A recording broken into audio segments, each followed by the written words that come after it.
देखो संधारित्र का संयोजन में ये 3 कैपेसिटर हैं, कितने कितने, 3 माइक्रोफेरेड, 3 माइक्रोफेरेड और 3 माइक्रोफेरेड। ये आपस में कैसे जुड़े हुए हैं, समांतर क्रम में। ठीक है, तभी ये देखो तीनों प्लेटें इधर ए से जुड़ी हैं, इधर दूसरी प्लेटें बी से जुड़ी हैं। तो इनका हम तुल्य धारिता कैसे निकालेंगे, तुल्य धारिता। तुल्य धारिता के लिए क्या फॉर्मूला बताया था हमने, C is equal to C1 plus C2 plus C3। तो सारे कैपेसिटर की कैपेसिटी, ये C1 की वैल्यू कितनी है 3, C2 की 3 माइक्रोफेरेड, C3 की 3 माइक्रोफेरेड। तो तीनों को हम क्या कर देंगे, ऐड कर देंगे।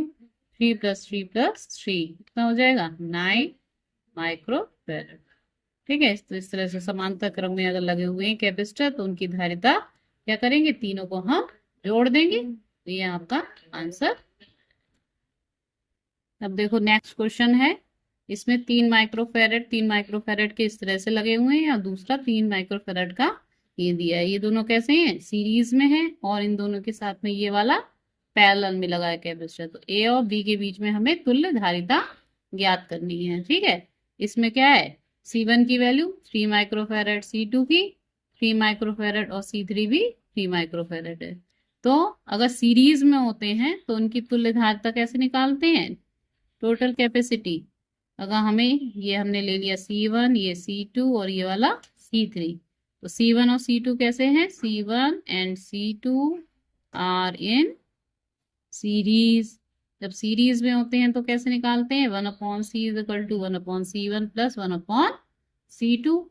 या इसका एलसीएम ले लो C1 C2, ये हो जाएगा क्या, ये हो जाएगा आपका C2 प्लस C1, या C इज इक्वल टू लिख सकते हो तुम क्या, C1 C2/C1 प्लस C2। ठीक, अब C1 की वैल्यू कितनी दी हुई है 3, C2 की कितनी है 3, और नीचे भी क्या हो जाएगा 3 प्लस 3।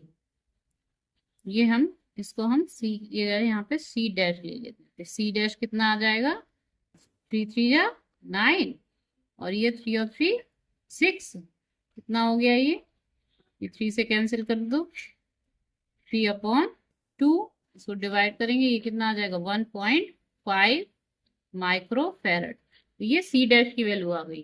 तो हम इस डायग्राम को कैसे कर देंगे, अब इस डायग्राम को हम ऐसे बना लेंगे, इस पूरे की जगह हमने लगा दिया C डैश। ठीक, और ये वाला आपका ये आ गया। ठीक, ये B और ये A, और यहाँ पर ये हो गया C डैश और ये C3। ठीक, अब C डैश और C3 आपस में कैसे हो गए, समांतर क्रम में हो गए। समांतर क्रम में धारिता कैसे निकालेंगे, इन दोनों की धारिता को हम जोड़ देंगे जैसे ऊपर वाले क्वेश्चन में किया था।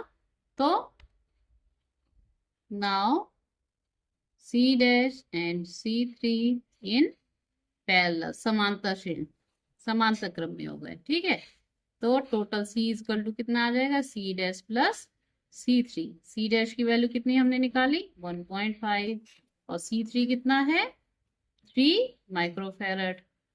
ये तो ये कितना हो गया 4.5 माइक्रोफेरेड।